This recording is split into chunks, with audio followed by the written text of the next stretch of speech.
ಇವತ್ತು ಎಲ್ಲರೂ ಕೂಡ ಮನೆಯಲ್ಲಿ ಆರಾಮಾಗೆ ಇರುವಂಥ ಒಂದು ಸಮಯ. ಇದೇ ಸಮಯವನ್ನು ಸದ್ಬಳಕೆ ಮಾಡಿಕೊಂಡು ನಮ್ಮ ಆರ್ಯನ್ ಜನತಾ ನ್ಯೂಸ್ ಹಾಗೂ ಅವರ ಸಮಗ್ರ ಒಂದು ವೃತ್ತಿ ಬಾಂಧವರನ್ನ ಜೊತೆಲಿ ಇಟ್ಕೊಂಡು ಅವ್ರದೇ ಆದಂಥ ಸಾಕಷ್ಟು ಕ್ರಿಯಾತ್ಮಕವಾದಂಥ ಯೋಜನೆಗಳ ಒಟ್ಟಿಗೆ ಜನತಾ ನ್ಯೂಸ್ಗೆ ಅಡಿಗಲ್ಲನ್ನು ಒಂದೊಂದೇ ಆಗ್ತಾ ಬರ್ತಾ ಇದ್ದಾರೆ. ಬಹುಶಃ ಒಂದು 6 ತಿಂಗಳ ಹಿಂದೆ ಇದೇ ಕಚೇರಿನಲ್ಲಿ ಇದರ ಮೊದಲ ಹೆಜ್ಜೆ ಗುರುತುಗಳನ್ನು ಮೂಡಿಸಿದ್ದಾಗಿದೆ. ಬಹುಶಃ ಯಾವುದೇ ಒಂದು ಸಂಸ್ಥೆಯನ್ನು ಕಟ್ಟಬೇಕಾದ್ರೆ ಬಹಳಷ್ಟು ಯೋಜನೆಗಳನ್ನು ಇಟ್ಕೊಂಡು ಮಾಡಿದ್ರೆ ಅದು ಖಂಡಿತವಾಗ್ಲೂ ಯಶಸ್ವಿ ಆಗ್ತದೆ. ಇವತ್ತು ನೋಡಿದೋ ನಾಳೆ ಏನೋ ಒಂದು ಮಾಡಬೇಕು, ನಾಳಿದ್ದೇ ಅದರ ಉದ್ಘಾಟನೆಯನ್ನು ಮಾಡಿ ಆತುರಾತುರವಾಗಿ ಯಾವುದೇ ಒಂದು ಸಂಸ್ಥೆಯನ್ನ ಕಟ್ಟಿದ್ರೆ ಬಹುಶಃ ಅದರಿಂದ ಆಗಬಹುದಾದಂತಹ ಎಲ್ಲ ಹೊಡೆತಗಳನ್ನು ಕೂಡ ಕಳ್ಕೊಳ್ಳೋ ಶಕ್ತಿ ಇರುವುದಿಲ್ಲ. ಉತ್ಸಾಹ ಕ್ರಮೇಣ ಬದುಕೋಗ್ಬಿಡ್ತದೆ. ಆದರೆ ನಮ್ಮ ಆರ್ಯನ್ ಮಾಡಿರ್ತಕ್ಕಂಥ ಪ್ರತಿ ಕೆಲಸಗಳನ್ನು ನಾನು ನೋಡಿದ್ದೀನಿ. ಸಾಕಷ್ಟು ಹೊಡೆತಗಳನ್ನು ಆತ ತಿಂದಿದ್ದಾನೆ. ಬಹುಶಃ ನಾವು ರಾಜರಾಜೇಶ್ವರಿ ಕನ್ನಡ ಸಾಹಿತ್ಯ ಪರಿಷತ್ನ ಅಧ್ಯಕ್ಷರಾಗಿದ್ದಂತಹ ಪುಟ್ಟೇಗೌಡರ ಮೂಲಕ ನನಗೆ ಆರ್ಯನ್ ಪರಿಚಯ ಆಗಿತ್ತು. ಬಹಳ ವಿಶಿಷ್ಟ ಮತ್ತು ಕ್ರಿಯಾತ್ಮಕ ಪ್ರತಿಭೆ ಉಳ್ಳಂತಹ ಒಬ್ಬ ವ್ಯಕ್ತಿ ಆರ್ಯನ್. ಹಾಗಾಗಿ ನಾನು ಆತನ ಸ್ನೇಹವನ್ನ ಮಾಡಿಕೊಂಡೆ. ನಾವು ಕೂಡ ಒಂದು 35 ವರ್ಷ ಆಗೋಯ್ತು ನಾವು ಈ ಹೋರಾಟದ ಬದುಕು.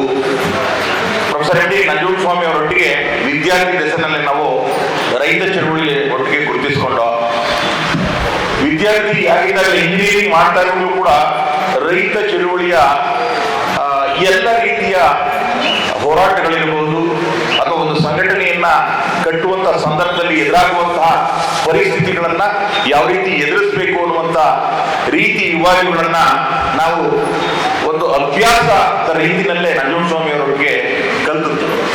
ಬಹುಶಃ 90ರ ದಶಕದ ನಂತರದಲ್ಲಿ ನಾನು ಮಂಡ್ಯದಲ್ಲಿ ಇಂಜಿನಿಯರಿಂಗ್ ಮಾಡಿದ್ದು. ನಂತರ ನಾನು ಬೆಂಗಳೂರಿಗೆ ಬಂದಂಥ ಸಂದರ್ಭದಲ್ಲಿ ಜಾಣಗೆರೆ ವೆಂಕಟರಾಮಯ್ಯನವರ ಸೆಳೆತ ನಮಗೆ ಕರವೆಯನ್ನ ಕಟ್ಟುವಂಥ ಮೂಲದಲ್ಲಿ ಕರ್ನಾಟಕ ರಕ್ಷಣಾ ವೇದಿಕೆಯನ್ನು ನಾವು ಕಟ್ಟಿತು. ಅದನ್ನು ಕೂಡ ನಮ್ಮ ಕನಸುಗಳು ಬೇರೆ ಇತ್ತು. ಕರ್ನಾಟಕದ ಸ್ಥಿತಿಗತಿಗಳು, ಕನ್ನಡಿಗರ ಸ್ಥಿತಿಗತಿಗಳು, ಇದರ ಎಲ್ಲವನ್ನೂ ಕೂಡ ಅಧ್ಯಯನಾತ್ಮಕವಾಗಿ ನೋಡಿದ್ರೆ ಕರ್ನಾಟಕದಲ್ಲಿ ಕನ್ನಡಿಗರಷ್ಟು ತಪ್ಪಲಿ ಯಾರೂ ಇಲ್ಲ. ಯಾಕೆ ಅಂತಂದ್ರೆ ನಮ್ಮ ಇತಿಹಾಸದ ಜಾಗೃತಿ ನಮ್ಮವ್ರಿಗಿಲ್ಲ.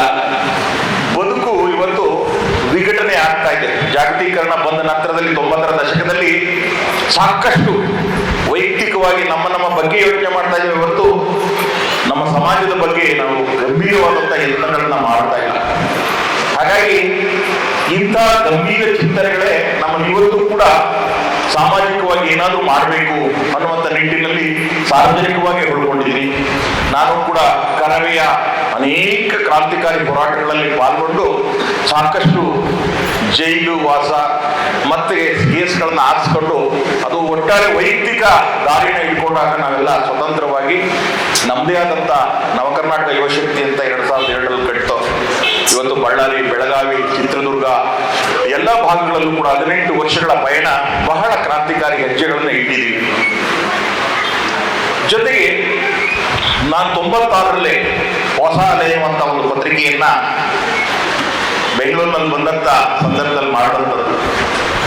ಬಹುಶಃ ಈ ಪತ್ರಿಕಾ ರಂಗ ಹೇಗೆ ಅಂತಂದ್ರೆ ಒಂದು ರೀತಿಯಲ್ಲಿ ನಾನು ಮೊದಲೇ ಹೇಳ್ದಂಗೆ ಉತ್ಸಾಹ ಪ್ರಾರಂಭದಲ್ಲಿ ಹೇಗಿರ್ತದೋ ಅದನ್ನ ಉತ್ಸಾಹದ ಜೊತೆಗೆ ಅದನ್ನ ಕ್ಯಾರಿ ಮಾಡಿ ಒಂದು ಸಂಘಟನೆ ಕಟ್ಟು ದೊಡ್ಡದಲ್ಲ, ಅದನ್ನು ನಿಭಾಯಿಸಿಕೊಂಡು ಯಶಸ್ವಿ ಹಾದಿನಲ್ಲಿ ತೆಗೆದುಕೊಂಡು ಹೋಗೋದು ತುಂಬಾ ಕಷ್ಟಕರವಾದಂತ ಒಂದು ಸನ್ನಿವೇಶಗಳು ಎದುರಾಗ್ತವೆ.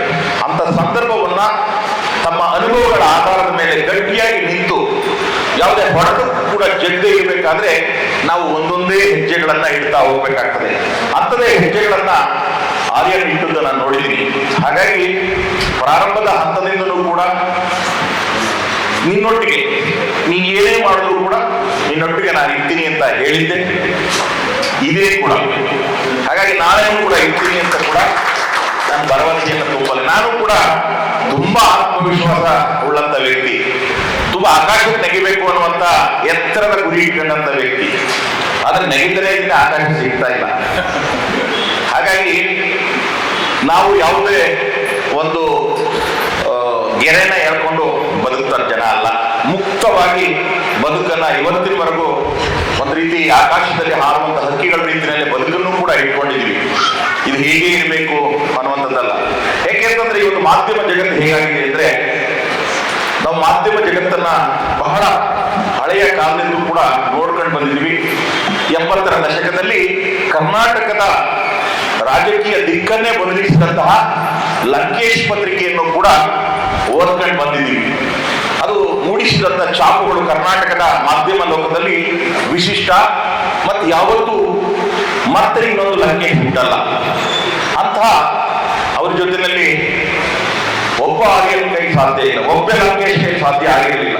ಅವ್ರ ಜೊತೆ ತೇಜಸ್ವಿ ಇದ್ರು, ಬಹಳಷ್ಟು ಜನ ಒಟ್ಟೊಟ್ಟಿಗೆ ಸಾಕಷ್ಟು ಭಿನ್ನ ಭಿನ್ನ ನೆಲೆಗಟ್ಟಿನಲ್ಲಿ ವಿಶಿಷ್ಟ ಮತ್ತು ಅದ್ವೈತರಾಗಿರ್ತಕ್ಕಂಥ ಲೇಖಕರು ಒಂದು ತಂಡವೇ ಲಂಕೇಶ್ ಪತ್ರಿಕೆಯಲ್ಲಿ ಇತ್ತು. ಹಾಗಾಗಿ ಕರ್ನಾಟಕದ ರಾಜಕಾರಣದ ದಿಕ್ಕು ದೆಸೆಗಳನ್ನು ಕೂಡ ಅದು ಕ್ರಮೇಣ ಬದಲಾಯಿಸ್ತಾನೆ ಹೋಗ್ತು. ಅದೆಲ್ಲೂ ಕೂಡ ಏನಾದರೂ ತಾನು ಇಳಿಬೇಕು ಅಂದಾಗ ಪ್ರಾಯೋಗಿಕವಾಗಿ ಮಾತ್ರ ಅವರು ರಾಜಕಾರಣಕ್ಕೆ ಇಳಿದ್ರು ಲಂಕೇಶ್. ಆದ್ರೆ ಇವತ್ತು ಯಾಕೆ ಎಲ್ಲ ಪ್ರಯೋಗಗಳು ಕೂಡ ವಿಫಲ ಆಗ್ತವೆ ಅಂದ್ರೆ ಜಾಗತೀಕರಣ. 90ರ ದಶಕದ ಜಾಗತೀಕರಣ, ಖಾಸಗೀಕರಣ, ಉದಾರೀಕರಣ, ಈ 3 ತ್ರಿಕರಣಗಳು ಇವತ್ತು ಪ್ರತಿಭೆಗಿಂತ ಮುಖ್ಯವಾಗಿ ಬಂಡವಾಳಕ್ಕೆ ಹೆಚ್ಚು ಆದ್ಯತೆಯನ್ನು ಕೊಡ್ತಾ ಬಂದಿದ್ದಾವೆ. ಬಹುಶಃ ನಾಲೆಡ್ಜ್ ಇಸ್ ಪವರ್ ಅಂತ ಹೇಳಿ ನಾವು ಕೇವಲ ಅದರ ಮೇಲೆ ಡಿಪೆಂಡ್ ಆಗಿ ಏನೋ ಇವತ್ತು ಕೂಡ ಉಳ್ಕೊಂಡಿದ್ವಿ. ಆದ್ರೆ ಬಂಡವಾಳ ಅನ್ನುವಂಥದ್ದು ಇವತ್ತು ಏನು ಈ ಮಾಧ್ಯಮ ಜಗತ್ತಿಗೂ ಕೂಡ ಬಂದು ಇವತ್ತು ಪತ್ರಕರ್ತ ಅಥವಾ ಸ್ವತಂತ್ರವಾಗಿ ಬರೆಯುವಂತ ಅಭಿವ್ಯಕ್ತಿ ಸೂಚಿಸುವಂತ ವ್ಯಕ್ತಿ ಕೇವಲ ನೌಕರನಾಗಿ ಉಳಿದುಬಿಟ್ಟಿದ್ದಾನೆ. ನೀವು ಯಾವುದೇ ಮಾಧ್ಯಮ ಇವತ್ತು ಭಾರತದವನ್ನ ಆವರಿಸಿರ್ತಕ್ಕಂಥ ಎಲ್ಲ ಮೀಡಿಯಾಗಳನ್ನು ನೀವು ತಕ್ಕೊಂಡ್ರೆ ಎಲ್ಲದರಲ್ಲೂ ಬರುವಂಥದ್ದೇ ಮಾಧ್ಯಮ. ಅದು ವಾಣಿಜ್ಯೀಕರಣ ಆಗೋಗ್ಬಿಟ್ಟಿದೆ. ಇವತ್ತು ನಿಜವಾಗಿ ತನ್ನ ಸಮಾಜವನ್ನ, ಪ್ರಜಾಪ್ರಭುತ್ವವನ್ನ, ಮತ್ತೆ ಏನು ಡಾಕ್ಟರ್ BR ಅಂಬೇಡ್ಕರ್ ಕೊಟ್ಟಂತ ಸಂವಿಧಾನದ ಮೇಲೆ ಇವತ್ತು ಕಾನೂನಾತ್ಮಕವಾಗಿ ಏನಾದರೂ ಪ್ರಜಾಪ್ರಭುತ್ವ ಉಳಿದಿದೆಯಾ ಅಥವಾ ನಡೀತಾ ಇದೆಯಾ ಅಥವಾ ನಡೆಯುತ್ತಾ, ಇಂಥ ಪ್ರಶ್ನೆಗಳನ್ನ ನಾವು ಹಾಕೊಳ್ಳೇಬೇಕಾದಂತ ಅನಿವಾರ್ಯತೆ ಇದೆ. ಅದನ್ನ ಚಿಂತನೆ ಮಾಡಬೇಕಾದ್ರೆ ಒಂದು ಮಾಧ್ಯಮ ನೇರಕ್ಕೆ ನುಗ್ಗೆ ಗಿಡ ಬೆಳೆದಂಗೆ ಬೆಳಕೋದ್ರೆ ಸಾಧ್ಯ ಇಲ್ಲ. ಅದು ಸಂವಾದಗಳ ಮೂಲಕ ಅನೇಕ ಭಿನ್ನ ನೆಲೆಗಟ್ಟಿನಲ್ಲಿ ವಿವಿಧ ಕ್ಷೇತ್ರದಲ್ಲಿ ಸಮಾಜವನ್ನ ಕಟ್ತಾ ಇರ್ತಕ್ಕಂತಹ ಅನೇಕ ದಿಗ್ಗಜರನ್ನ ಈ ರೀತಿ ಒಂದು ಕಡೆ ಕಲೆ ಹಾಕಿ ಮುಕ್ತ ಚರ್ಚೆಯಲ್ಲಿ ಅವರೆಲ್ಲರನ್ನು ತೊಡಗಿಸಿ ಅದರಿಂದ ಕಳೆದು ಬಂದಂತ ಬೆಣ್ಣೆಯನ್ನ ತೆಗೆದು ತುಪ್ಪವನ್ನ ಮಾಡಿ ಸಮಾಜಕ್ಕೆ ಕೊಡುವಂತಹ ಆರ್ಯನ್ ಕೆಲಸ ನಿಜಕ್ಕೂ ಕೂಡ ಅದ್ಭುತವಾದಂತಹ ಕೆಲಸ. ಇಂತಹ ಚರ್ಚೆಗಳಿಂದನೇ, ಮುಕ್ತ ಸಂವಾದಗಳಿಂದನೇ ಏನಾದ್ರೂ ಒಂದು ಕಟ್ಟಲಿಕ್ಕೆ ಸಾಧ್ಯ ಇದೆ. ಅಂತ ಕಟ್ಟುವಿಕೆಯನ್ನ ಆರ್ಯನ್ ಮಾಡ್ತಾ ಬಂದಿದ್ದಕ್ಕೆ ನಾವೆಲ್ಲರೂ ಕೂಡ ಅವರ ಬೆಲೆಗೆ ನಿಲ್ಬೇಕಾದಂತ ಆದ್ಯ ಕರ್ತವ್ಯ ಇದೆ ಇವತ್ತು. ಯಾಕೆಂದ್ರೆ ಒಬ್ಬ ವ್ಯಕ್ತಿಯಿಂದ ಏನೂ ಮಾಡೋಕೆ ಸಾಧ್ಯ ಇಲ್ಲ. ಆದ್ರೆ ಒಂದು ಸಂಘಟನೆ ಅಥವಾ ಈ ರೀತಿ ಒಂದು ಸಮೂಹ ಏನಾದ್ರೂ ಸಾಧನೆ ಮಾಡಲಿಕ್ಕೆ ಸಾಧ್ಯ ಇದೆ. ಹಾಗಾಗಿ ಹೇಳ್ತಾ ಹೋದ್ರೆ ಒಂದು ದಿನ ಮಾತಾಡ್ಬೋದು. ಭಾನುವಾರದ 1 ಗಂಟೆಗೆ ನನಗೂ ಕೂಡ ನಾನು ಊರಿಗೆ ಹೋಗ್ಬೇಕಾಗಿತ್ತು ಇವತ್ತು. ಅದರ ಮುಖ್ಯ ಕೆಲಸ ಇದು. ಜೊತೆಯಲ್ಲಿ ಬೇರೆ ಬೇರೆ ಗೆಳೆಯನ್ನೆಲ್ಲ ಪರಿಚಯ ಆದಂಗೆ ಆಗ್ತದೆ. ನಾವು ಕೂಡ ನಿಮ್ಮೊಟ್ಟಿಗೆ 1 ಗಂಟೆಗೆ ಸಮಯ ಬೆಳೆದಂಗೆ ಆಗ್ತದೆ ಅಂತ ಹೇಳಿ ನಾನು ಇವತ್ತು ಬಂದೆ. ಬಹುಶಃ ನಿಮ್ಮನ್ನೆಲ್ಲ ನೋಡಿ ಒಂದು ಸಾರ್ಥಕವಾದ ಸಮೂಹದಲ್ಲಿ ಭಾಗವಹಿಸಿದಂತ ಸಾರ್ಥಕತೆ ನಂದು ಅಂತ ಹೇಳ್ತಾ, ಜನತಾ ನ್ಯೂಸ್ ತನ್ನದೇ ಆದಂತ ಛಾಪನ್ನ ಕರ್ನಾಟಕದ ಮಾಧ್ಯಮ ಲೋಕದಲ್ಲಿ ಮೂಡಿಸಿ ತೀರ್ತದೆ ಎನ್ನುವಂತ ಭರವಸೆ ನಂದು. ಹಾಗಾಗಿ ನಾವು ಯಾವತ್ತೂ ಇದರೊಟ್ಟಿಗೆ ಜೊತೆಯಲ್ಲಿ ಇರೋಣ ಅಂತ ಹೇಳ್ತಾ, ಬಂದಗಳಿಗೆ ಅವಕಾಶ ಕೊಟ್ಟಂತಹ ನನ್ನ ಮಿತ್ರ ಆರ್ಯನ್ ಭಾರದ್ವಾಜ್ಗೆ ಶುಭಾಶಯಗಳು.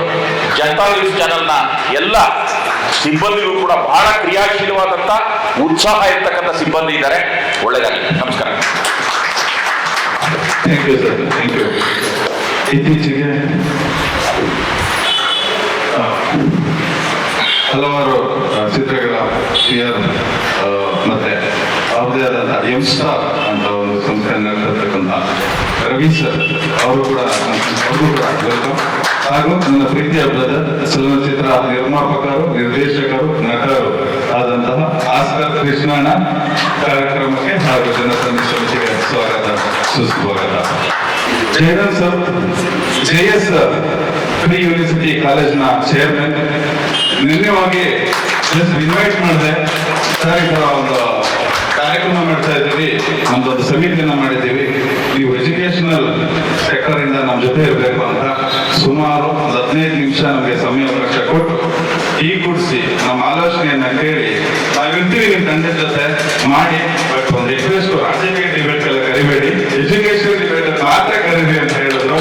ಒಂದು ದೊಡ್ಡ ಸಂಸ್ಥೆಯನ್ನ ಕಟ್ಟಿ ಸಾವಿರಾರು ಮಕ್ಕಳಿಗೆ ವಿದ್ಯೆಯನ್ನ ನೀಡ್ತಾ ಇದ್ದಾರೆ. ಪ್ರೀತಿಯಿಂದ ಸ್ವಾಗತ ಸರ್. ಈಗ ಕಾರ್ಯಕ್ರಮವನ್ನು ಕುರಿತು ಡಾಕ್ಟರ್ ಮಮತಾ ಮೇಡಮ್.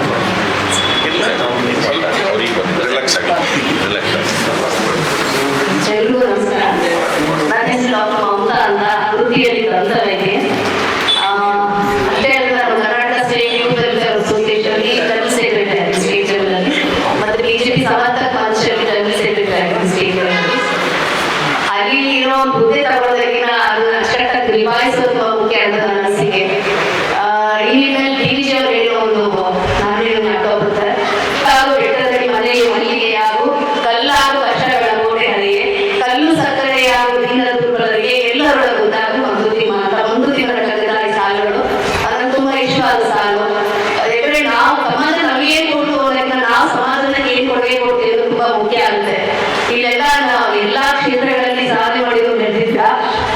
ಸೊ ನಿಮ್ಮನ್ನೆಲ್ಲ ಒಗ್ಗೂಡಿಸಿ ಒಂದು ಕಮಿಟಿ ಮಾಡಿದ್ದಾರೆ, ಡಿಫ್ರೆಂಟ್ ಕಮಿಟೀಸ್ ಮಾಡಿದ್ದಾರೆ. ದಾರಿನವ್ರ ಬಗ್ಗೆ ಹೇಳ್ಬೇಕು ಅಂದ್ರೆ ಆಲ್ಮೋಸ್ಟ್ 15 ವರ್ಷದಿಂದ ಪರಿಚಯ, ಜಾಸ್ತಿ ಇಂಗ್ಲಿಷ್ ಮಾತಾಡ್ತಿದ್ದೆ, ಬಟ್ ಅವ್ರಿಂದ ನಾನು ಬೇರೆ ಹೇಳ್ತು ಮೇಡಮ್ ನೀವು ಅದೇ ಇಂಗ್ಲಿಷ್ ಕನ್ನಡದಲ್ಲಿ ಮಾತಾಡಿದ್ರೆ ಸುಮಾರು ಸರಿ ನಾನು ತಿಳಿಸಿದ್ದಾರೆ. ಹಾಗಾಗಿ ಯಾವ್ದು ಪೋಸ್ಟ್ ಆಗ್ತದೆ ನನ್ನ ಭಯ ಆಗುತ್ತೆ, ಯಾವ್ದು ಇಂಗ್ಲಿಷ್ ವರ್ಡ್ ಯೂಸ್ ಮಾಡಿದ್ರೆ ಇವರು ಫಸ್ಟ್ ಅವರೇ ಬೋರ್ ಮಾಡಿ ಹೇಳೋದು ಮೇಡಮ್ ಟ್ರಾನ್ಸ್ಲೇಟ್ ಮಾಡಿ ಅಂತ. ಸೊ ನಿಮ್ಮ ಕನ್ನಡ ಖಂಡಿತ ಪ್ರಶಂಸೆ ಆಗುತ್ತೆ. ಎಲ್ಲಾದ್ರೂ ಕನ್ನಡದ ನೋಡ್ತಾರೆ, ತುಂಬಾ ಖುಷಿ ಆಗುತ್ತೆ. ಮತ್ತೆ ಎಲ್ಲ ಗಣ್ಯರು ಕಡಿದಾರಿ ನಮ್ಮ ಚಾನಲ್ಗೆ ನಾವು ಸಪೋರ್ಟ್ ಆಗಿರ್ತೀವಿ. ನಮ್ಗೆ ಏನಾಗುತ್ತೋ ಎಲ್ಲ ಸಮಿತಿ ಯಾರ್ಯಾರು ಸೆಲೆಕ್ಟ್ ಆಗಿರೋ ಅಭಿನಂದನೆಗಳು. ಮತ್ತೆ ಚಾನಲ್ ಇನ್ನೂ ಒಳ್ಳೆ ಹೆಸರು ಮಾಡಿ ಎಲ್ಲರೂ ಒಳ್ಳೆ ದಾರಿದೀಪವಾಗಿ ಅಂತ ಹೇಳ್ತಾ ಮಾತನ್ನು ಮುಗಿಸ್ತೀನಿ. ಧನ್ಯವಾದಗಳು. ಈಗ ಶಂಕರ್ ಕೃಷ್ಣ ನಮ್ಮ ಸಮಿತಿಯನ್ನು ಕುರಿತು, ನಮ್ಮ ಜನತಾ ಮಿಷನದ ಕುರಿತು ಒಂದೆರಡು ನೋಡಿ. ಎಲ್ರಿಗೂ ನಮಸ್ಕಾರ. ಕಳೆದ 15 ನಿಮಿಷ 20 ನಿಮಿಷದಿಂದ ಎಲ್ಲ ಪ್ಲಾನ್ ಮಾಡ್ತಾ ಇದ್ದೀವಿ, ಏನೆಲ್ಲ ಮಾತಾಡ್ತೀವಿ. ಆದರೆ ಇಬ್ಬರು ಮಾನ್ಯರು ಎಲ್ಲವೂ ಹೇಳ್ಬಿಟ್ಟು ಅದೇ ಬರೋದಕ್ಕೆ ಕಳೆದ 6 ವರ್ಷದಿಂದ ಬರ್ತೇವೆ. ಇವತ್ತು ಅವರ ಸಾಮರ್ಥ್ಯ ಏನು ಅಂತ ಗೊತ್ತಾಯಿತು. ಎಲ್ಲ ಮುತ್ತುಗಳನ್ನು ಒಂದು ಮಡಿಕೆಯಲ್ಲಿ ಸೇರಿಸಿದೆ. ಇದು ಸಾಧಾರಣ ಇದರಿಂದ ಆಗುವಂಥದ್ದಲ್ಲ.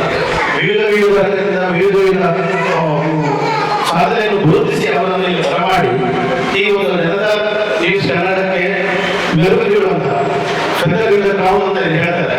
ಆ ಥರ ನೀವೆಲ್ಲರೂ ಒಂದು ಫೆದರ್ ಆಗಿ ಈ ಗ್ರೌಂಡ್ ಅನ್ನ ಇನ್ನೂ ಉತ್ತರವಾಗಿ ಬೆಳೆಸಬೇಕು ಅಂತ ಕೇಳ್ಕೊಳ್ತಾ ಇದ್ದೀವಿ. ಧನ್ಯವಾದಗಳು. ಎಲ್ರಿಗೂ ನಮಸ್ಕಾರ.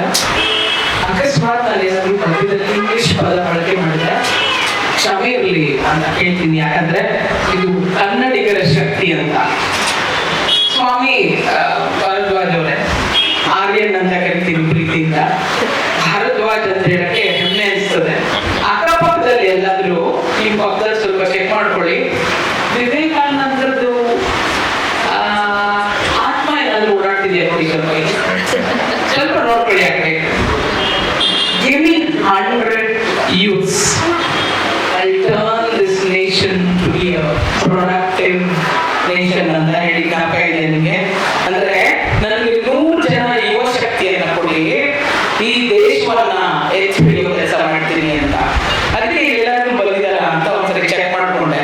ಇಲ್ಲ ಇಲ್ಲೇ See, I have seen him as a youngster, budding star, as a cinema star, ಅಥವಾ ಆಂಕರ್, ಮತ್ತೆ ಪದ್ಯಗಳನ್ನ ನಿರರ್ಗಳವಾಗಿ ಹೇಳುವಂಥವ್ರು ಹೀಗೆಲ್ಲ ಕೆಲಸ ಮಾಡ್ತಾರೆ ಅಂತ ಗೊತ್ತಿಲ್ಲ. ಇವ್ರ ಸೇವೆ ಏನಿತ್ತು ಅಂದ್ರೆ ನಾವೆಲ್ಲರಿಗೂ ಒಂದೇ ಜಾತಿ, ಒಂದೇ ಧರ್ಮ, ಒಂದೇ ಶಕ್ತಿ, ನಾವೆಲ್ಲರೂ ದಿನನಿತ್ಯದ ಕಾರ್ಯಕಲ್ಪದಲ್ಲಿ ಅದನ್ನ ಅನ್ಕೊಂಡ್ರೆ ಸಾಕು ಅಂತ ಹೇಳ್ತಿದ್ದಂಥ ವ್ಯಕ್ತಿ ಅಷ್ಟೇ ಗೊತ್ತು. ಆದರೆ ಇವತ್ತು ಹಳೆ ಬೇರು ಹೊಸ ಚಿಗುರು ಸೇರಿದಲು ಮರಸೋಗು ಅಂತ ಯಾರು ಹೇಳ್ಕೊಟ್ಟಿರ್ತಾರೆ, ಚೆನ್ನಾಗಿ ಹೇಳ್ಕೊಟ್ಟಿರ್ತಾರೆ ಪಾಠ. ಯಾರಪ್ಪ ಕೇಳ್ಬೋದ? ನಿಮ್ಮ ಟೀಚರ್ ಯಾರು? ಯಾಕೆಂದ್ರೆ he understood one important thing for this beautiful channel called Janata News. ಏನದು ವಿಶೇಷ ಅಂದ್ರೆ ಯಾವಾಗ ಹಿರಿಯರ ಮಾರ್ಗದರ್ಶನ ಹಾಗೆ ಚಿಕ್ಕ ಮಕ್ಕಳ ಅಥವಾ ಯಂಗ್ಗಳಿಗೆ ಆಸಕ್ತಿ ಕೂಡುತ್ತೆ ಒಟ್ಟಾಗಿ, ಅಲ್ಲಿ ಖಂಡಿತ ಗ್ರೋತ್ ಅಂತ ಕರಿತೀವಿ. ಈಗಿನ ಪ್ರಪಂಚದ ಅಥವಾ ಈಗಿನ ಕಾಲಘಟ್ಟದಲ್ಲಿ ಏನಿದೆ ಅಂದ್ರೆ ನಮ್ಗೆ ಬೆಳಗ್ಗೆ 9 to 5 ಕೆಲಸ ಅಷ್ಟೇನಾ? ಹಾಗಿದ್ರೆ ಯಾರು ಕೂತ್ಕೋತಿರಲಿಲ್ಲ, ಇಲ್ಲಿ ಯಾರು ಕೂತ್ಕೋತಿರಲಿಲ್ಲ. They have thought beyond 9 to 5. ಹಾಗಾಗಿನೇ ಈ ಸಾಧಕರ ಸ್ಥಾನದಲ್ಲಿ ಕೂತಿದ್ದಾರೆ. ಹೌದಾ? ನೀವುಗಳು ಮಾಡಬೇಕಾಗಿರೋದು ಇಷ್ಟೇ, ನಿಮ್ಮಲ್ಲಿ ಹಿಡನ್ ಟ್ಯಾಲೆಂಟ್ ಅನ್ನೋದು ಏನಿದೆ ಅದನ್ನ ಎಕ್ಸಿಬಿಟ್ ಮಾಡೋಕ್ಕೆ ಒಂದು ಪ್ಲಾಟ್ಫಾರ್ಮ್ ಅಂತ ಕ್ರಿಯೇಟ್ ಮಾಡಿದಾಗ ನಿಮ್ಮ ಸಮಯವನ್ನು ಅದಕ್ಕೆ ಕೊಟ್ಟರೆ ಇನ್ನೊಬ್ಬ ಆರ್ಯನ್ ಭಾರದ್ವಾಜ್ ಆಗ್ಬಹುದು ಅಂತ ಹೇಳಕ್ಕೆ ಇಷ್ಟಪಡ್ತೀನಿ. ರೀಸೆಂಟ್ ಆಗಿ ನಾನು ಆರ್ಯನ್ನ ದಯವಿಟ್ಟು ನನ್ನ ಬ್ಯಾಂಕಿಗೆ ಪಾಪ ಇಲ್ಲಿ ಸ್ವಲ್ಪ ಕೆಲಸ ಇದೆ ನಿಮಗೆ ಅಂತ ನಂಗೊಂದು ಜವಾಬ್ದಾರಿ ಕೊಟ್ಟಿದ್ದಾರೆ. ರೆಕಗ್ನೈಸ್ ಪೀಪಲ್ ಫಾರ್ ಸೇವಾ ರತ್ನ, ಶಿಕ್ಷಾ ರತ್ನ, ಕಲಾ ರತ್ನ ಮತ್ತೆ ಮಹಿಳಾ ರತ್ನ. ಒಂದೇ ಒಂದು ಬಿಟ್ಬಿಟ್ಟು ಎಲ್ಲ 3 ಇವ್ರಿಗೆ ಹೋಗುತ್ತೆ. ಸೇವಾ ರತ್ನನೂ ಹೌದು, ಕಲಾ ರತ್ನನೂ ಹೌದು, ಮತ್ತೆ ಶಿಕ್ಷಾ ರತ್ನನೂ ಹೌದು. ಹೆಂಗೆ ಹೇಳ್ಕೊಡ್ತಿದ್ರು ಗೊತ್ತಾ? ಇಷ್ಟೇ ಹಾಲ್. He would train people for their accent. ನಾಟಕದಲ್ಲಿ ಹೇಗೆ ಮಾತಾಡಬೇಕು ಮಟ್ಟಬೇಕು ಅಂತ. ಇಷ್ಟನ್ನ ನಾನು ಒಬ್ಬಳೇ ನೋಡಿದ್ದೀನಿ, ನೀವು ಒಬ್ಬೊಬ್ಬರು ಅದೇ ರೀತಿನಲ್ಲಿ ನೋಡ್ತಾ ಬಂದಿದ್ದೀರಲ್ಲ. ಸೊ ಅದನ್ನ ಕಾಂಟ್ರಿಬ್ಯೂಟ್ ಮಾಡಿ ಏನ್ ಫೌಂಡೇಶನ್ ಅಂತ ಹಾಕ್ಬೇಕಿದೆ ಈ ಚಾನಲ್ಗೆ. ಹಿ ರೈಟ್ಲಿ ಸೆಡ್, ಓಕೆ ಒಂದಷ್ಟು ಲಗೇಜ್ ಬರುತ್ತೆ ಇಲ್ಲಿಗೆ, ಅದು ಏನಾದರೂ ಆಗಿರ್ಬೋದು, ನಮ್ಮ ವಿಷಯನ ಪ್ರೊಜೆಕ್ಟ್ ಮಾಡಿ ಅಂತ ಬರ್ತಾರೆ. ಹೌದಾ? ಅದೇ ನಾನು ನ್ಯೂಸ್ ಚಾನಲ್ ನೋಡೋದು. ಹೌದಾ? But mark it, he will be a milestone in the history of media. The reason is he is not behind money, he is behind service. Please note, doxy ಅಂತ ಏನು ಸ್ಟಾರ್ಟ್ ಮಾಡಿದಾರಲ್ಲ, ತಮಾಷೆ ಅಲ್ಲ. What I have personally felt and experienced is what all of you have faced. The whole world is one point of contact ಅಂತೆ. ಎಲ್ಲ ಬಂದಿದ್ದೀರಿ, ಹಿರಿಯರು ಮಾತಾಡಿದ್ರು, ನಾನು ಜಾಸ್ತಿ ಮಾತಾಡಿದ್ರೆ ಸರಿ ಹೋಗಲ್ಲ. Just I want to tell you, my dear Aryan, 2 roads diverged in a wood. I took the less traveled and that has made all the difference ಅಂತ ರಾಬರ್ಟ್ ಫ್ರಾಸ್ಟ್ ಬರೆದಿದ್ದಾರೆ. ಏನಂದ್ರೆ ಕಾಮನ್ ಆಗಿ 2 ರೋಡ್ ಇರ್ತದೆ ನಮ್ಮ ಜೀವನದಲ್ಲಿ ಎಲ್ಲರಿಗೂ. ಒಂದು ಎಲ್ಲರೂ ಹೋಗ್ತಿರ್ತದೆ, ದಾರಿ ಮಾಡಿಬಿಟ್ಟಿದ್ದಾರೆ. ನಾನು ಮಗುವಾಗಿ ಹುಟ್ಟಿದೆ, ಬೆಳೆದೆ, ಓದ್ಕೊಂಡೆ, ಕೆಲಸ ಮಾಡಿದೆ, ಮದುವೆ ಮಾಡಿಕೊಂಡೆ, 2 ಮಕ್ಕಳಿದೆ, ನನ್ನ ಜೀವನ ಹಿಂಗೋ ಹೋಗ್ತಾ ಇರ್ತಾರದು. ಅವ್ರನ್ನ ಯಾರು ಡಿಸ್ಟರ್ಬ್ ಮಾಡ್ತಾರೆ. ಇನ್ನೊಂದು ರೋಡ್ ಇದೆಯಲ್ಲ, ಅದು ಯಾರು ಏನು ದಾರಿನೇ ಇಲ್ಲ, ಅಲ್ಲಿ ಎಲ್ಲಿ ಹೋಗುತ್ತೆ ಅಂತ ಗೊತ್ತಿಲ್ಲ, ಏನಾಗತ್ತೆ ಅಂತ ಗೊತ್ತಿಲ್ಲ. ಆಯ್ತಾ? ಆ ರೋಡ್ ತಗೊಂಡಂತ ಕೆಲವು ಮಹನೀಯರನ್ನ ಕೇಳಿದಿರಿ ಇಲ್ಲಿ. ಇನ್ನೊಬ್ಬ ಮಹನೀಯ ಆಗ್ತಾರೆ ಆರ್ಯನ್ ಅಂದ್ರೆ ಡೌಟೇ ಇಲ್ಲ. He has taken the road which is not taken by many. He has taken a different route and definitely he will sustain there. ನೀವೆಲ್ಲರೂ ಆ ವೀಕ್ಷಣೆಗೆ ಇರ್ತೀರಾ ಅಂತ ನಂಬಿದ್ದೀನಿ. ಹೌದಾ? ನಗುದ್ರಾ? ನಗ್ತಾ ಇರಿ. Thank you so much. Thank you. ನೀವು ಅಷ್ಟೊಂದು ಓದೋದಿದ್ರೆ ನಂಗೆ ಭಯ ಆಗ್ತಾ ಇದೆ. ರೆಸ್ಪಾನ್ಸಿಬಿಲಿಟಿ ಅಲ್ಲ. Thank you madam. ಅದು ಕನ್ನಡ ಜನತಾ ವಾರ್ತೆಗಳು ನಮ್ಮ ಭಾರದ್ವಾಜರು ಬಹಳ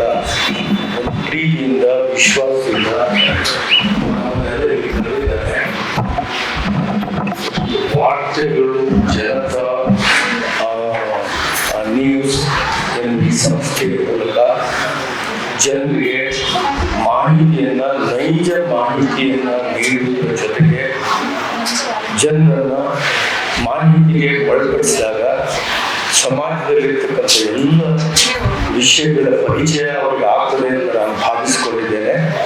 ಜೊತೆಗೆ ನಿನ್ನೆ ತಾನೇ ಬಂದು ನಾವು ಬೇರೆ ಬೇರೆ ಸಮಿತಿಯನ್ನು ಮಾಡಿದ್ದೇವೆ. ಆ ಸಮಿತಿಯಲ್ಲಿ ಶಿಕ್ಷಣ, ಯುವ ಸಬಲೀಕರಣ ಮತ್ತು ಇನ್ನಿತರ ಸಾರ್ವಜನಿಕರ ಮಾಹಿತಿಯನ್ನು ಕೊಡ್ತಕ್ಕಂಥದ್ದು, ವಿದ್ಯಾರ್ಥಿಗಳಿಗೆ ತರಬೇತಿಯನ್ನು ಕೊಡ್ತಕ್ಕಂಥದ್ದು ಮತ್ತು ಸರ್ಕಾರದ ಬೇರೆ ಬೇರೆ ವ್ಯವಸ್ಥೆಯಲ್ಲಿ ಇರ್ತಕ್ಕಂಥ ದಾಖಲೆಗಳನ್ನ ಪ್ರತಿಯೊಬ್ಬರು ಹೇಗೆ ಅದನ್ನ ಸಂಗ್ರಹಿಸಬೇಕು ಅನ್ನುವ ಇನ್ನಿತರ ಮಾಹಿತಿಗಳನ್ನ ನಾವು ಕೊಡ್ತೇವೆ. ಜೊತೆಗೆ ವಿದ್ಯಾರ್ಥಿಗಳಿಗೆ ಸಂವಹನ ಕಲೆಯನ್ನು ಕೂಡ ಕಲಿಸ್ತೇವೆ. ಇನ್ನಿತರ ಅನೇಕ ಮಾಹಿತಿಗಳನ್ನು ನೀಡಿದ್ದೇವೆ. ಈಗಾಗಲೇ ಅನೇಕ ಮಂದಿ ಈ ಸಂಸ್ಥೆಯ ಬಗ್ಗೆ, ಭಾರತ ಬಗ್ಗೆ ಶುಭಾಶಯಗಳನ್ನ ಕೋರಿದ್ದಾರೆ. ನಾನು ಕೂಡ ನಮ್ಮ ದುರ್ಗಾ ಪರಮೇಶ್ವರಿ ಎಜುಕೇಶನ್ ಟ್ರಸ್ಟ್ ಮತ್ತು JS ಪದವಿ ಕಾಲೇಜ್ ಮತ್ತು JS ಪದವಿ ಕಾಲೇಜಿನ ಎಲ್ಲ ವಿದ್ಯಾರ್ಥಿಗಳ ರಕ್ಷಕರ ಮತ್ತು ನಮ್ಮ ಆಡಳಿತ ಮಂಡಳಿಗಳ ಶುಭಾಶಯಗಳನ್ನು ಕೋರಿ, ನಾವೊಬ್ಬ ನಿಂದನೆ ಮಾಡಿದ್ದೇನಾದರೆ ಅದು ನನ್ನೊಬ್ಬರ ಹಿಂದನೆ, ನಾನೊಬ್ಬರ ಎಚ್ಚೆತ್ತು ದುಡಿಯಬೇಕಾದರೆ ಅದು ಕೂಡ ಹಿಂದನೆ ಅಂತ ಹೇಳಿದಾಗೆ ಇವರು ಬಹಳ ಎಚ್ಚರಿಕೆಯಿಂದ ಪ್ರತಿಯೊಬ್ಬರನ್ನ ಸುಶಿಕ್ಷಿತರನ್ನಾಗಿ ಮಾಹಿತಿಯನ್ನ ಪಡೆತಕ್ಕಂಥ ಒಂದು ಅವಕಾಶವನ್ನು ಕಲ್ಪಿಸತಕ್ಕಂಥ ಕೆಲಸವನ್ನ ಜವಾಬ್ದಾರಿಯುತವಾಗಿ ಮಾಡಿ ಮತ್ತು ಈ ಜನತಾ ನ್ಯೂಸ್ ಕನ್ನಡ ಏನಿದೆ ಇದು ಒಂದು ಅತ್ಯಂತ ಸುಂದರವಾದ ಕಾರ್ಯಕ್ರಮವಾಗಿ ಮೂಡಿದಲ್ಲಿ ಜನ ಇದನ್ನು ಮೆಚ್ಚಿಕೊಳ್ತಕ್ಕಂಥದ್ದು ಮತ್ತು ಸಮಾಜದಲ್ಲಿ ಇರ್ತಕ್ಕಂಥ ನೈಜ ಚಿತ್ರಣವನ್ನ ನಾವು ಕಲ್ಪಿಸಬೇಕಾಗುತ್ತೆ. ಪತ್ರಿಕಾ ಮಾಧ್ಯಮವಾಗಲಿ, ವಾರ್ತಾ ಮಾಧ್ಯಮವಾಗಲಿ ನಮ್ಮ ಸರ್ಕಾರದ 4ನೇ ಅಂಗವಾಗಿ ಕೆಲಸ ಮಾಡಬೇಕಾಗಿದೆ. ಕಾರ್ಯಾಂಗ, ನ್ಯಾಯಾಂಗ, ಶಾಸಕಾಂಗ, ಪತ್ರಿಕಾಂಗದ ಅಂಗದಲ್ಲಿ ಬರ್ತಕ್ಕಂಥ ಸಂದರ್ಭದಲ್ಲಿ ಎಲ್ಲ ಕಾರ್ಯಾಂಗ, ನ್ಯಾಯಾಂಗ, ಶಾಸಕಾಂಗದ ನಿಲುವುಗಳಿದೆ. ಸಮಾಜದಲ್ಲಿ ಏನು ಶೋಷಣೆ ಆಗ್ತಾ ಇದೆ, ಸಮಾಜದಲ್ಲಿ ಮಾಹಿತಿಯ ಕೊರತೆ ಏನಿದೆ, ಸಮಾಜದಲ್ಲಿ ಶೈಕ್ಷಣಿಕವಾದ ಕೊರತೆ ಏನಿದೆ, ಅದನ್ನ ಸಮಾಜಕ್ಕೆ ನಾವು ಎಲ್ಲ ಜನರಿಗೆ ತಿಳಿಸಿದಾಗ ಸರ್ಕಾರವೂ ಕೂಡ ಎಚ್ಚೆತ್ತುಕೊಳ್ಳುತ್ತೆ. ಸರ್ಕಾರ ಹೇಳಿದ್ರೆ ನಾನಲ್ಲಿ ಒಟ್ಟಾಗಿ ನಡೆಸ್ತಾರೆ. ಸರ್ಕಾರ ಕೇವಲ ಶಾಸಕರಿಗೆ ಮಾತ್ರ ಸೀಮಿತವಾಗಿಲ್ಲ, ಅದನ್ನ ನಾವು ಜನರಲ್ಲಿ ಸೇರಿ ಮಾಡತಕ್ಕಂಥ ಕೆಲಸ ಅಂತ ಭಾವಿಸಿಕೊಂಡು ನಾನು ಈಗಾಗಲೇ ಹೇಳಿದಾಗೆ ಇವರು ಹಳೆಯ ಮೌಲ್ಯಗಳನ್ನ ಸೇರಿಸಿ ಹೊಸ ತನವನ್ನ ಕೊಡ್ತಕ್ಕಂಥ ಒಂದು ವಿನೂತವಾದ ಮಾಧ್ಯಮವನ್ನು ಇವರು ಮುಂದುವರಿಸಿಕೊಂಡು ಹೋಗ್ತಾ ಇದ್ದಾರೆ. ಅದಕ್ಕೆ ಹೊಸ ಜೀವರು, ಹಳಬೇರು, ಕೂಡಿದರು, ಮರ ಸೊಬಗು, ಹೊಸ ಯುಕ್ತಿ, ಹಳೆದನ್ನು ಹೊರಗೂಡಿ ಧರ್ಮ, ಋಷಿವಾಕ್ಯ, ಬೆಳವಣಿಗೆ, ಜ್ಞಾನ, ಕಲೆ, ವೇದಿಕೆ, ಜನರು ಜನಜೀವನಕ್ಕೆ ಮಾಮೂಲಿ ಅಂತ ಕವಿ ಡಿವಿಜಿ ಅವರು ಹೇಳ್ತಾರೆ. ಈ ಜನತಾ ನ್ಯೂಸ್ ಅಂತಕ್ಕಂಥದ್ದು ನಮ್ಮ ಸಮಾಜದ ಉನ್ನತ ಮೌಲ್ಯಗಳನ್ನೇ ತಿಳಿಬೇಕು. ಜೊತೆಗೆ ಎಲ್ಲಿ ಮೌಲ್ಯಗಳ ಅನುಭವಗಳಾಗುತ್ತೆ ಆವಾಗ ಸಮಾಜವನ್ನು ಎಚ್ಚರಿಸತಕ್ಕಂಥ ಕೆಲಸವನ್ನು ಕೂಡ ಮಾಡತಕ್ಕಂಥ ಗುರುಗಳ ಜವಾಬ್ದಾರಿ ಇದೆ. ಈಗಾಗಲೇ ಅರವಿಂದ್ ಭಾರದ್ವಾಜ್ ಬಗ್ಗೆ ಹೇಳಿದ್ರು, ಬಹಳ ಒಳ್ಳೆಯ ಸ್ನೇಹಜೀವಿ. ಬಂದ ತಕ್ಷಣ ನಮ್ಮ ಕಾಲೇಜ್ ಬಂದ ನಾವು ಕಳೆದ ಬಾರಿ ನಿಮ್ಮಲ್ಲಿ ಒಂದು ಚರ್ಚೆ ಮಾಡಿದ್ದೇನೆ. ನಾವೆಲ್ಲ 40 ವರ್ಷದಿಂದ ನಾವು ಪ್ರಾಧ್ಯಾಪಕರು, ಪ್ರೊಫೆಸರ್. ಅದಕ್ಕೆ ಹೇಳಿದ ನಾನು ಏನು ಕ್ಲಾಸ್ನಿಂದ ಮಕ್ಕಳನ್ನ ಅಡ್ರೆಸ್ ಮಾಡಿ ಬರೋರು ಬಂದ್ಬಿಡು, ನನಗೆ ತಕ್ಷಣ ವೇಟ್ ಮಾಡಬೇಕಾಗಿಲ್ಲ. ನಾನು ಹೇಳಿದೆ, ಪ್ರೊಫೆಸರ್ಸ್ ಯಾವಾಗಲೂ ಕೂಡ ಸ್ವಲ್ಪ ಆಬ್ಸೆಂಟ್ ಮೈಂಡೆಡ್. ನಮ್ಗೆ ಒಂದ್ಸತಿ ನಮ್ದು ಚಾಲು ಆಗಿಬಿಟ್ಟು 10 ಗಂಟೆ ಹೊಡಿಬೇಕು, ನಮ್ಗೆ ನಿಲ್ಲಿಸ್ಬೇಕಾದ್ರೆ. ನೀವು ಗಂಟೆ ಇಟ್ಟಿಲ್ಲ, ಆದ್ರೆ ನೀವು ನಿಂತಿದ್ದೀವಿ ತೊಂದರೆ ಇಲ್ಲ. ಇಲ್ಲಿದ್ರೆ ನಮ್ಗೆ ಗಂಟೆ ಹೊಡಿಬೇಕು, ಇಲ್ಲಿ ಗಂಟೆ ಹೊಡಿದ್ರೆ ನಾವು ನಿಲ್ಲಿಸೋದೇ ಇಲ್ಲ. ಆ ಥರ ಅವ್ರು ಹೇಳಿದ್ರು. ನಾನು ಕೂಡ ಎಲ್ಲ ವಿದ್ಯಾರ್ಥಿಗಳಿಗೆ, ರಕ್ಷಕರಿಗೆ ಮತ್ತು ಶಿಕ್ಷಕರಿಗೆ ಬೇಕಾದಂತ ಮಾಹಿತಿಯನ್ನ, ತರಬೇತಿಯನ್ನ, ಇನ್ನಿತರ ಕೌಶಲ್ಯಗಳನ್ನ ಬೆಳೆಸತಕ್ಕಂಥ ಕಾರ್ಯಕ್ರಮ ಯೋಜನೆ ಇದೆ, ಕಮಿಟಿ ಇದೆ. ನಮಗೆ ಶಿಕ್ಷಣ ಮತ್ತು ಯುವ ಸಬಲೀಕರಣ ಸಮಿತಿಯಲ್ಲಿ ನೀವಿರಬೇಕು, ಮಾರ್ಗದರ್ಶನ ಕೊಡಬೇಕು. ಅವ್ರಿಗೆ ಹೇಳಿದೆ ನಾನು, ರಾಜಕೀಯವನ್ನು ಹೊರತುಪಡಿಸಿ ಇನ್ನಿತರ ಎಲ್ಲ ಕಾರ್ಯಕ್ರಮದ ಮುಖಾಂತರ ನಾವು ಬರ್ತೀವಿ ಅಂತಕ್ಕಂಥ ಮಾತನ್ನು ಬಹಳ ಪ್ರೀತಿಯಿಂದ ಹೇಳಿದರೆ ಅವರು ಪ್ರೀತಿಯಿಂದ ಕರೆದಿದ್ದಾರೆ. ಅವರಿಗೆ ಶುಭಾಶಯಗಳನ್ನು ಕೋರಿ ಅವರ ಈ ಮಾಧ್ಯಮ ಏನಿದೆ, ಜನತಾ ನ್ಯೂಸ್ ಏನಿದೆ, ಕನ್ನಡದಲ್ಲಿ ಒಳ್ಳೆಯ ಕೀರ್ತಿಯನ್ನು ಪಡೆಯಲಿ ಮತ್ತು ಸಮಾಜದ ಒಂದು ನೈಜ ಅಭಿವ್ಯಕ್ತಿಯ ವೇದಿಕೆಯಾಗಲಿ ಇರ್ತಕ್ಕಂಥ ಹಾರೈಕೆಯೊಂದಿಗೆ ನಮ್ಮ ಮತ್ತೊಮ್ಮೆ ಶುಭಾಶಯಗಳನ್ನು ನಾನು ಜನತಾ ನ್ಯೂಸ್ ಕನ್ನಡ, ಇದು ಕನ್ನಡಿಗರ ಶಕ್ತಿ.